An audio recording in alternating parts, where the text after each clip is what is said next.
Koperasi kalau burung mama saya itu seperti MotoGP.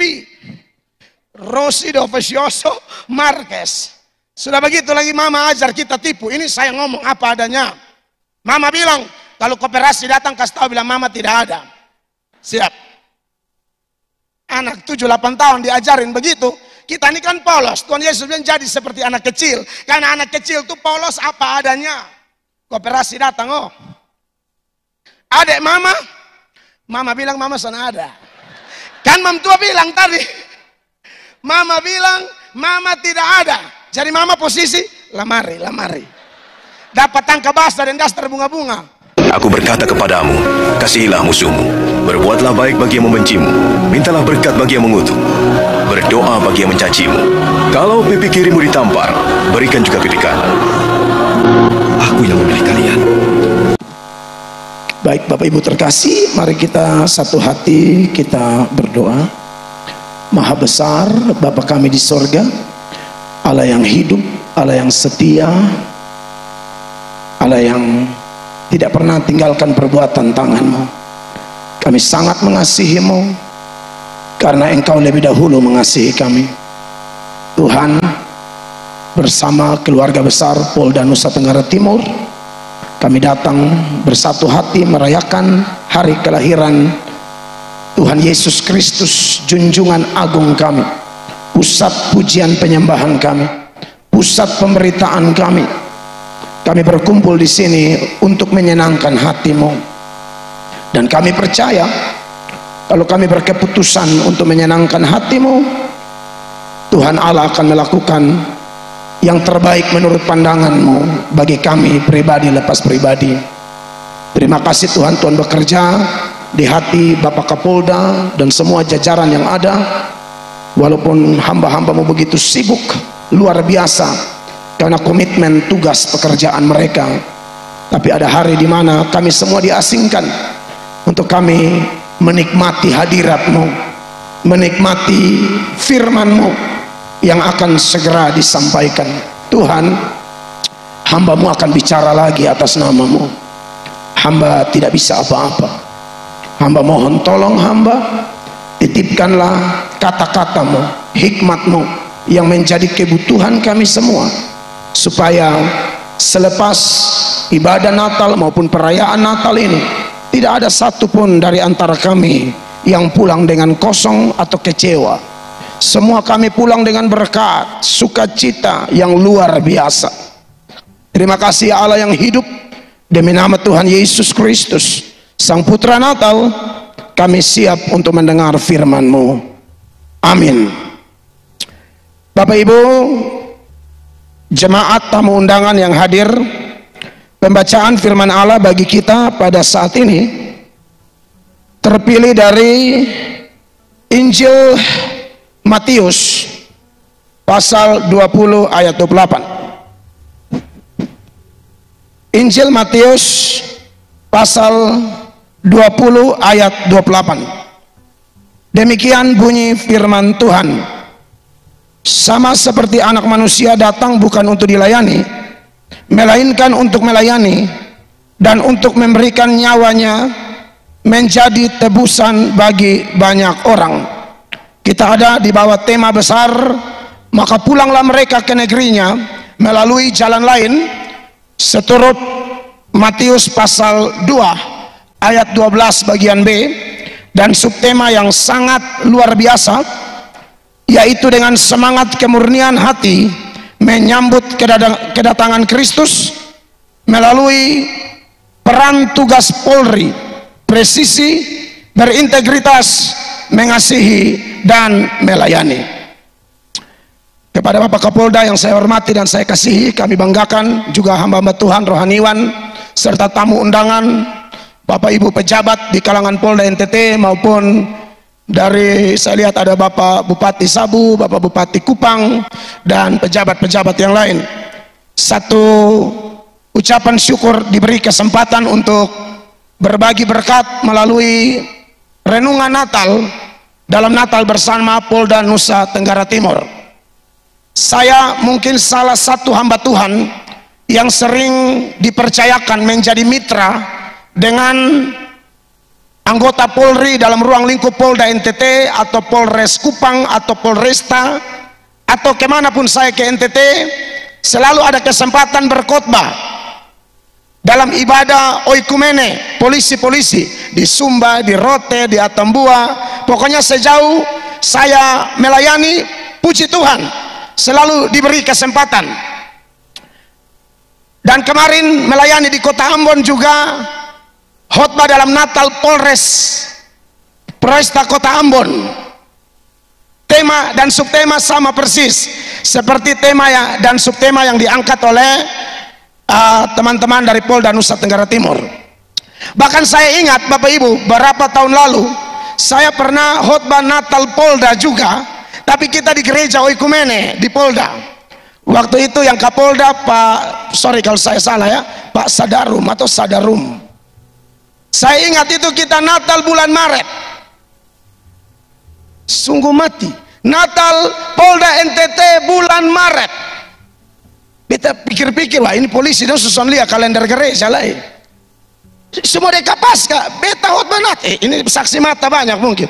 Saya khotbah di gereja oikumene bulan Maret. Jadi beta bilang, wah ini bukan Tuhan Yesus bayi lagi, susoleni. Inilah sedikit playgroup TK atau masih rayakan Natal. Padahal 3 salib sudah ada di gang-gang di depan gereja, semua masuk pasca.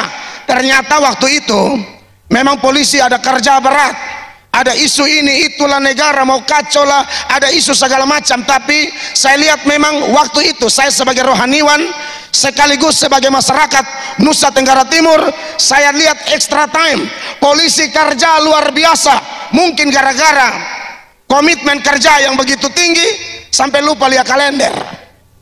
Tapi tidak apa-apa, yang saya lihat semangatnya luar biasa. Dan saya sebagai pengkhotbah yang diundang pun, puji Tuhan, akhirnya bisa menyampaikan pesan Tuhan pada waktu itu. Nah, Bapak Ibu, Saudara, jemaat Tuhan, tamu undangan yang hadir, di bawah tema besar kita dan subtema ini, dan dikaitkan dengan Matius 20 ayat 28 yang kita baca tadi, saya mau ingatkan saja bahwa kalau kita bicara tentang Natal, Bapak Ibu, mengingatkan kita tentang satu hal. Natal mengingatkan kita tentang keputusan yang sangat beresiko dari tokoh-tokoh yang terlibat langsung dalam peristiwa Natal pertama. Bapak Ibu ingat bagaimana seorang perempuan muda yang bernama Maria dari Nazaret, perempuan yang dikatakan perempuan perawan, perempuan suci, membuat keputusan luar biasa, memberikan dirinya, memberikan rahimnya, dipakai oleh sorga untuk membawa misi besar. Dan konsekuensinya tidak gampang. Maria hidup di bangsa Israel yang punya ketentuan-ketentuan Taurat yang sangat ketat. Bapak Ibu, ada satu hukum, apabila seorang perempuan belum bersuami, tahu-tahu mengandung, itu hukumannya adalah dirajam dengan batu sampai mati. Tetapi ketika malaikat Gabriel datang kepada Maria dan membawa berita bahwa engkau akan mengandung dari Roh Kudus, Maria berkata apa? Jadilah padaku menurut perkataanmu, karena sesungguhnya aku ini adalah hamba Tuhan. Resiko lain, namanya akan busuk, orang akan bicara namanya di mana-mana. Karena saya rasa bicara tentang kelompok orang yang suka gosip, kelompok orang yang suka omong nama orang, bukan cuma ada di Kupang, ada di Israel juga. Belum lagi tunangannya. Saudara tahu, dalam tradisi Yahudi itu, orang bisa menjadi sepasang suami istri yang sah. Itu ada tahap-tahapnya. Yang pertama ada tunangan, mereka ditunangkan dari kecil. Yang kedua, mereka ditunangkan sudah disebut suami istri tapi belum tinggal bersama. Nah, Yusuf dan Maria ada dalam tahap kedua ini. Makanya Yusuf mau menceraikan, padahal belum menjadi suami istri sah. Tapi karena sudah ada dalam level pertunangan yang kedua ini, Yusuf diam-diam mau menceraikan Maria. Tapi malaikat datang dalam mimpi mengingatkan Yusuf bahwa Maria tidak selingkuh, Maria tidak main serong, Maria itu perempuan benar. Bahkan Maria ketika dapat berita itu, Maria bilang begini, bagaimana hal itu mungkin terjadi? Aku belum pernah disentuh laki-laki. Ini perempuan hebat. Dan saya rindu memang perempuan-perempuan seperti Ibu Maria. Jangan mau disentuh laki-laki yang tidak ada urusan dengan kita. Hindari bapak-bapak yang ramah, rajin jamaah. Tapi di Polda NTT tidak ada, ini di Polda Ethiopia.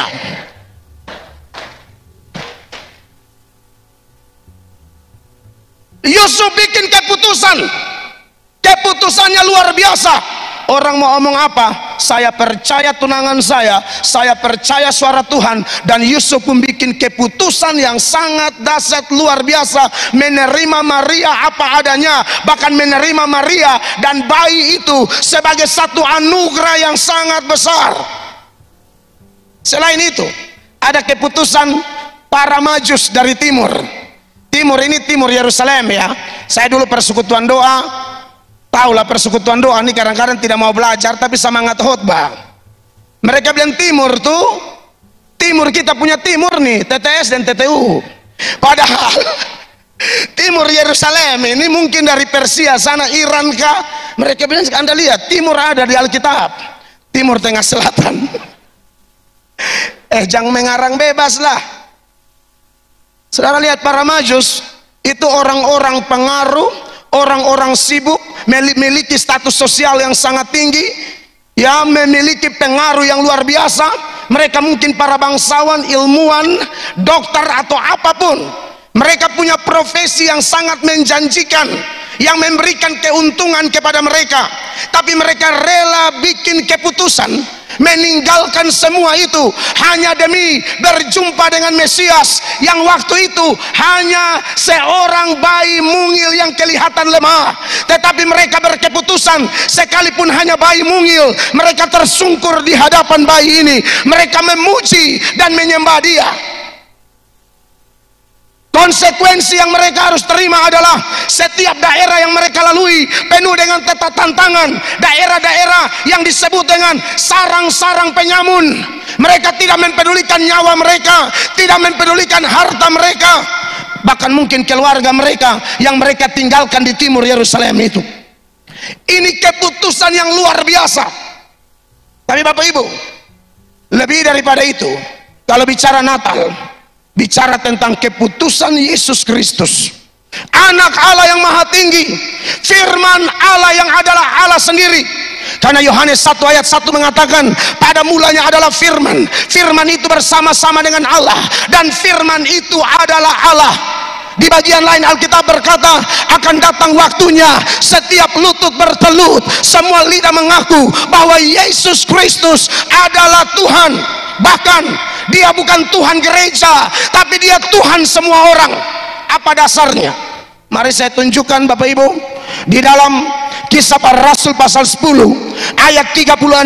Kisah Para Rasul pasal 10 ayat 36, firman Allah berkata, itulah firman yang Ia suruh sampaikan kepada orang-orang Israel, yaitu firman yang memberitakan damai sejahtera oleh Yesus Kristus yang adalah siapa?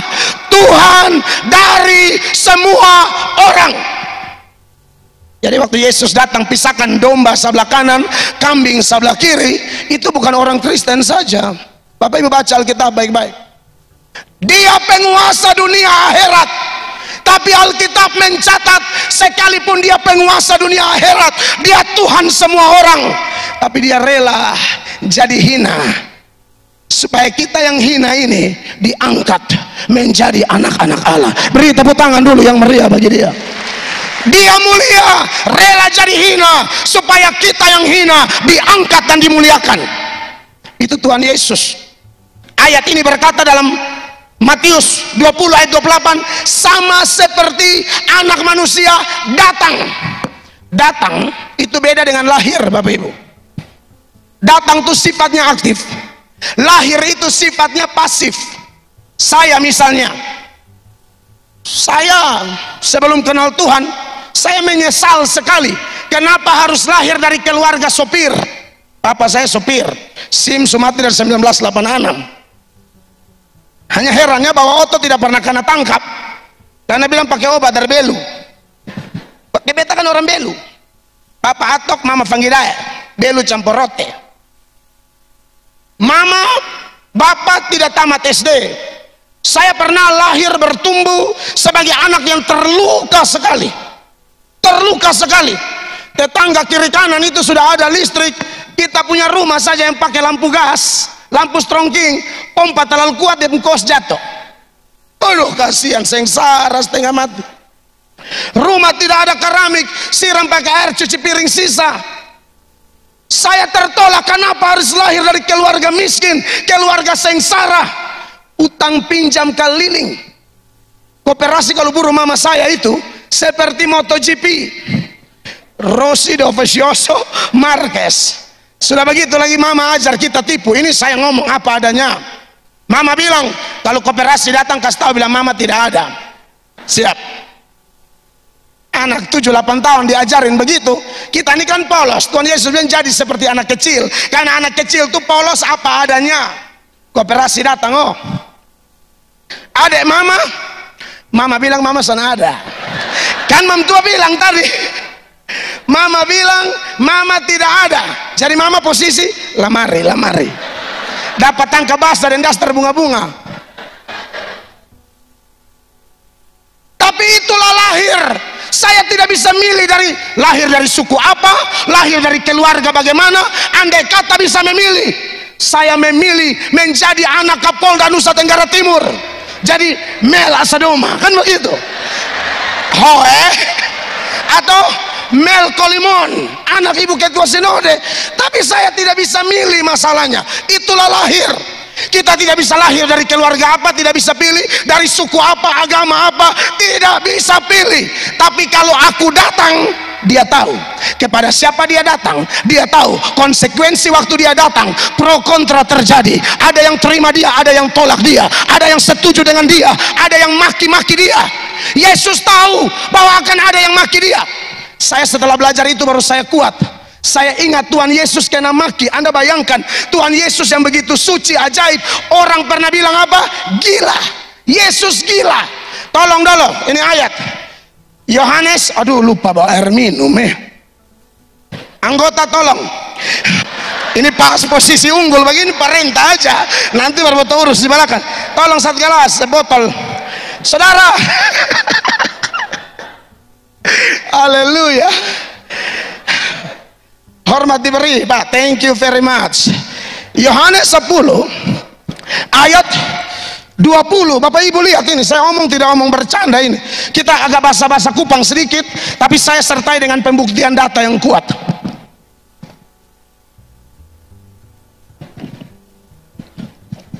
Ini ayat bilang begini. Ini waktu Yesus khotbah loh. Mereka bilang apa? Ia kerasukan setan dan gila. Mengapa kamu mendengarkan dia? Kalau orang omong Melato gila, menurut saya mereka tidak terlalu salah juga. Serius, kalau bilang Melato, pendeta agak mengong sedikit. Beta sudah tersinggung.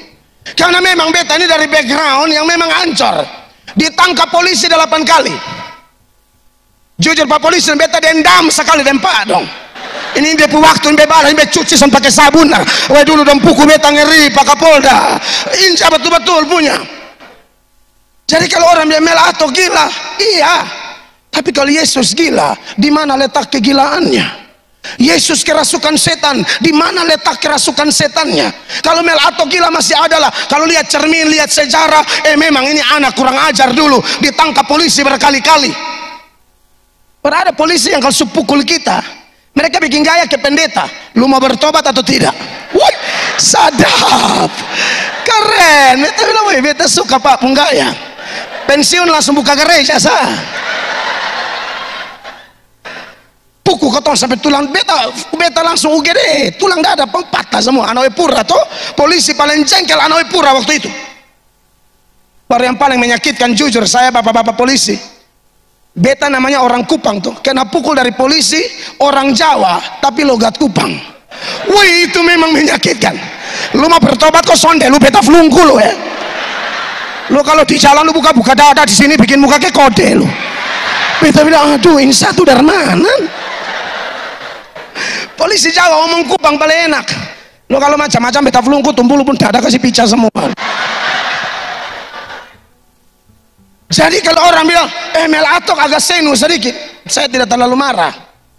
Suka dance di jalan 31 malam, bukan kayak sekarang dilarang-larang. Kita dance tuh bisa buka pakaian semua baru dance di Oepura. Jadi kalau bilang gila ya memang gila. Tahu-tahu jadi pendeta sekarang. Sungguh ini anugerah Tuhan yang luar biasa. Tidak sangka anak kotor dan lomper Tuhan angkat rubah jadi pendeta. Oh, anugerahnya mengalahkan segala-galanya. Tapi kalau Yesus dikatain gila, itu sungguh mengerikan. Bukan cuma gila, orang pernah bilang Tuhan Yesus sesat. Coba buka dulu Matius pasal 27 ayat 62. Matius 27 ayat 62, itu ayat bilang begini. Keesokan harinya, yaitu sesudah hari persiapan, datanglah imam-imam kepala dan orang-orang Farisi bersama-sama menghadap Pilatus 63. Dan mereka berkata, Tuhan, kami ingat bahwa si penyesat itu sewaktu hidupnya berkata, sesudah 3 hari aku akan bangkit. Bapak Ibu lihat, Tuhan kita dikatain apa? Setelah dia buat keputusan menjelma menjadi manusia, dia tahu konsekuensi ini. Dia yang kudus akan dikatain gila. Dia yang suci dan mulia akan dikatakan kerasukan setan. Dia yang adalah anak Allah, penguasa dunia akhirat, dikatakan apa? Penyesat. Kita kalau orang baru omong sedikit kita sudah tersinggung toh. Saudara bisa seberangkan ini dalam konteks Yesus Tuhan. Tapi setelah saya renungkan, kok bisa ya Tuhan begitu suci dipasang label-label yang mengerikan seperti ini? Saya dapat kesimpulan begini, memang di kalangan orang gila, orang waraslah yang dianggap gila. Betul Bapak Ibu. Kalau bapak-bapak tidak gila, lalu pergi ke rumah sakit jiwa, jangan heran kalau baru sampai orang gila 19 orang bilang, gila datang. Siapa yang gila? Oh, karena di kalangan orang gila, orang waras tuh gila. Saya KKR di Amnatun nih. Jadi sebelum saya khotbah, ada satu nih main isap rokok keliling terputar di mimbar situ, tapi minta kesaksian. Mereka lapor saya bilang jangan dulu, dari tadi dia putar di mimbar tiup rokok selebar peti Samen Kupang, jadi tak usah dulu. Saya berkhotbah lah. Selesai khotbah dia datang kepada saya dan dia berkata, Bapak tolak saya bersaksi tadi toh? Saya bilang, iya karena Bapak merokok keliling di situ, saya tidak setuju. Bapak tadi khotbah tentang Allah Tritunggal kan? Iya. Bapak tahu siapa Allah Tritunggal? Kenapa? Saya. Kita lihat dia bilang, sampai Mesias nih. Beta juga pikiran kan, serius. Bapak ngomong Allah Tritunggal kan, Bapak tahu siapa dia? Kenapa? Saya orangnya. Lalu dalam khotbah itu saya khotbah tentang Tuhan Yesus pindahkan setan-setan dari orang gila ke 2000 babi. Dia bilang, Bapak juga khotbah tentang babi kan? Bapak tahu siapa itu babi? Bagaimana? Kenapa? Saya babinya. Oh, setelah itu baru panitia send saya, Pak Pendeta, gila. Dari tadi kekasih Tuhan. Dan belum lagi konsekuensi lain yang Yesus hadapi. Anda lihat pergumulannya di Getsemani. Dia datang lahir untuk mati bagi kita semua. Kematiannya adalah kematian yang mengerikan. Di Taman Getsemani dia menghadapi tsunami murka Allah yang harusnya ditimpakan kepada saya dan Bapak Ibu, tapi seluruhnya diambil alih oleh dia. Dia harus melewati sesi pencambukan, dan pencambukan itu mengerikan.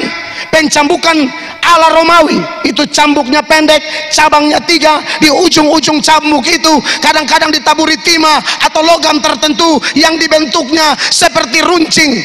Itu kena kayu saja, kayu hancur, apalagi kena daging itu pasti hancur. Dan biasanya tubuh korban ditelanjangi dan dibungkukan, lalu 2 algojo berbalas-balasan menghantam tubuh telanjang itu. Yesus tahu semua itu, tapi Yesus bikin keputusan demi saya dan saudara untuk keselamatan jiwa kita. Yesus datang, Bapa karuniakan Yesus bagi kita. Makanya Yohanes 3 ayat 16 berkata, karena begitu besar kasih Allah akan dunia ini sehingga ia telah mengaruniakan anaknya yang tunggal, supaya supaya setiap orang yang percaya kepadanya tidak binasa, melainkan beroleh hidup yang kekal. Makanya ayat yang kita baca, Yesus bilang apa? Aku datang bukan untuk dilayani, melainkan untuk melayani dan memberikan nyawaku menjadi tebusan bagi banyak orang. Di dalam subtema yang diangkat oleh Bapak Ibu panitia, disuruh kita melayani, mengasihi, ada presisi, ada integritas di sana.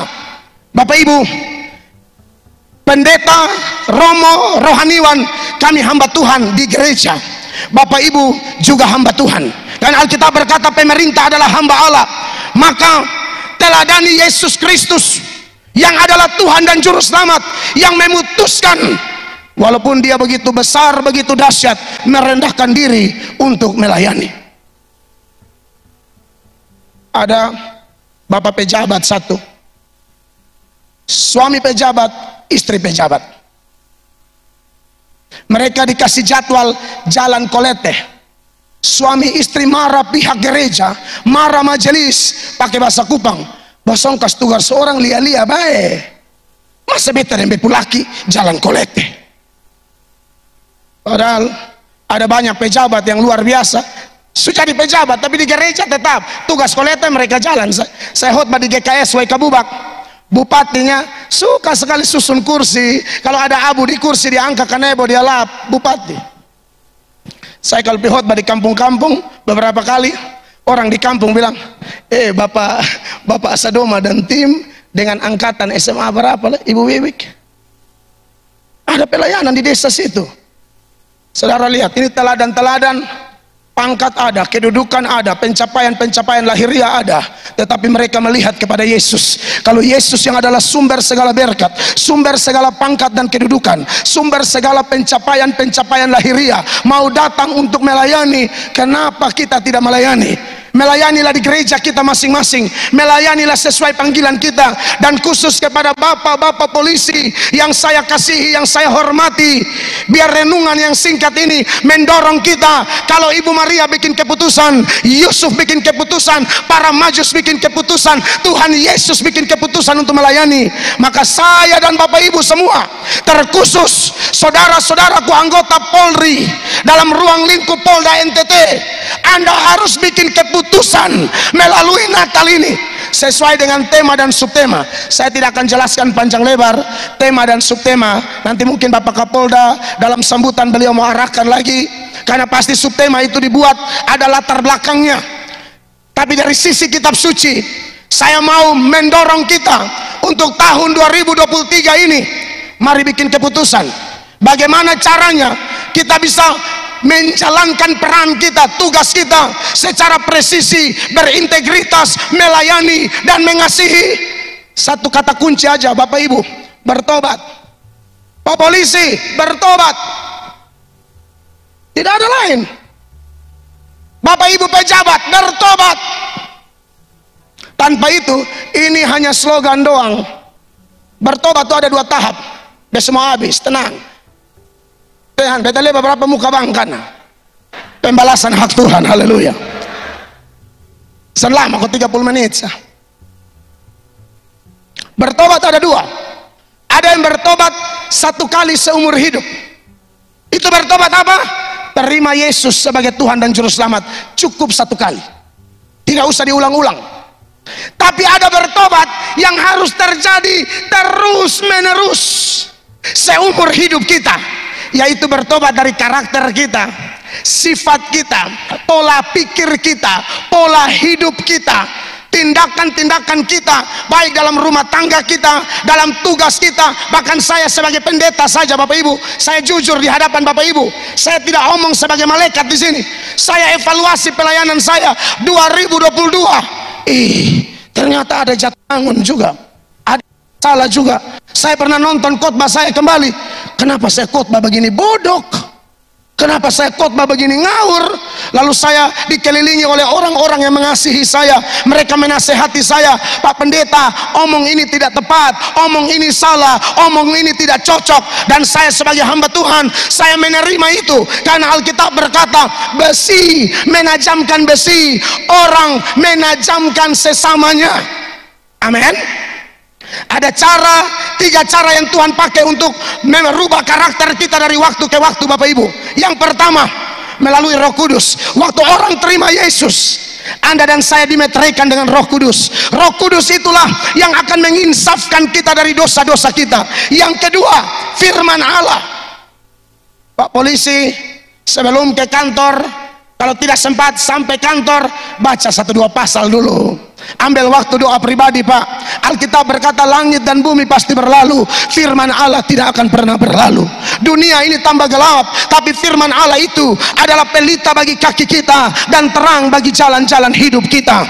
Dengan apakah seorang muda mempertahankan kelakuannya bersih? Dengan menjaganya sesuai dengan firman-Nya. 2 Timotius 3 ayat 16 berkata, segala tulisan yang diilhamkan Allah memang bermanfaat untuk mengajar, menyatakan kesalahan, memperbaiki kelakuan, dan mendidik orang dalam kebenaran.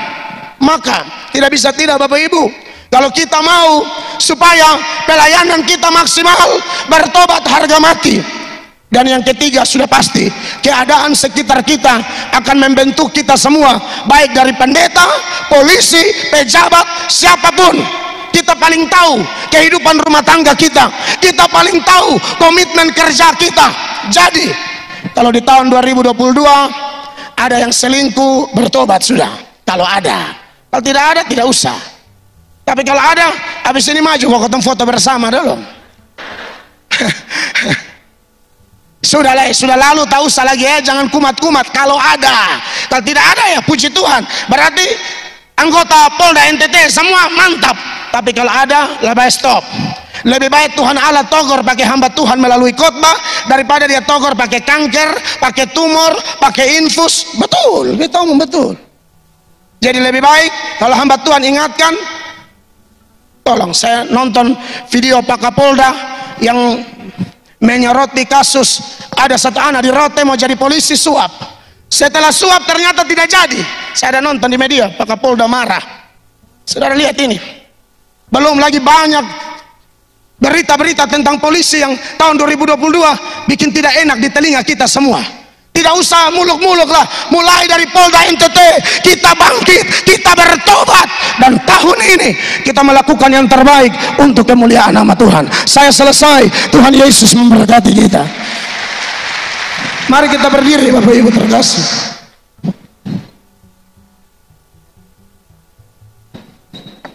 Kita satu dalam doa ya. Tuhan, hamba-Mu yang hina ini telah bicara atas nama-Mu.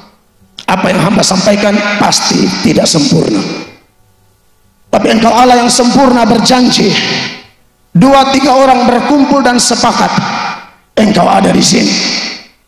Dan kalau Tuhan ada di sini, hamba percaya sesuatu terjadi. Sepanjang kami membuka hati kami sungguh-sungguh di hadapan-Mu, sepanjang kami datang dan meminta ampun dosa-dosa kami, firman-Mu menjadi jaminan yang begitu kuat bagi kami. Dalam 1 Yohanes 1 ayat 9 kami ingat, Engkau berkata, jika kita mengaku dosa kita, Ia adalah setia dan adil. Ia akan mengampuni kita dari segala dosa kita dan menyucikan kita dari segala kejahatan kita. Terima kasih banyak Bapa. Kami mau terima Yesus sungguh-sungguh dan bertobat dari karakter-karakter kami, supaya kami bisa menjadi garam dan terang dunia dalam tugas dan panggilan kami masing-masing. Kami percaya hari ini ada sesuatu yang luar biasa yang Tuhan kerjakan bagi setiap hati yang terbuka. Demi nama Tuhan Yesus, Sang Putra Natal, kami berdoa dan bersyukur. Dan semua yang percaya dan siap melakukan firman, dalam nama Yesus kita berkata, amin. Aku berkata kepadamu, kasihilah musuhmu, berbuatlah baik bagi yang membencimu, mintalah berkat bagi yang mengutuk, berdoa bagi yang mencacimu. Kalau pipi kirimu ditampar, berikan juga pipi kanan. Aku yang memilih kalian.